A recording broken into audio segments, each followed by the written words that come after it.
देखिए, स्तन टैक्स क्या होता है? यह जो स्तन टैक्स जो है उच्च जातियों द्वारा निम्न जातियों पर यह टैक्स लगाया जाता था।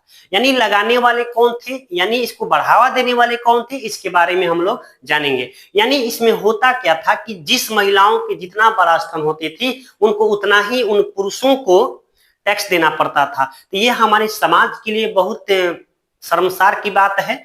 तो आइए इसके बारे में जानते हैं। यानी हम लोग जानने वाले हैं स्तन टैक्स के बारे में। इसकी शुरुआत कब होती है? 1700 ईस्वी में इसकी शुरुआत होती है। यह पुराने श्रवणकोर साम्राज्य यानी केरल राज्य में भी पड़ता है। वहीं पर इसकी जो है टैक्स लगाने की परंपरा क्या हुई थी, शुरुआत हुई थी। यह किसमें लगता है? तो जो निचली जाति की महिला है उस पर यह टैक्स लगाया जाता है। यानी उच्च जाति के लोग निम्न जाति के लोगों पर यह टैक्स लगाते थे। इनका उद्देश्य क्या था कि जाति व्यवस्था को बनाए रखना, ताकि जो उच्च जाति के लोग थे उनकी जाति व्यवस्था बरकरार रहे, उनका वर्चस्व रहे, इसीलिए टैक्स लगाए थे। इनका एक विरोध करने वाली एक महिला आती है जिसका नाम था नागेली नाम था। यह क्या होता है कि जब कोई अधिकारी स्तन टैक्स तहसीलने के लिए आता है, ये महिला क्या करती है, यही नागेली महिला है, इन्होंने अपने स्तन को काट करके एक केले के पत्ते में दे देती है।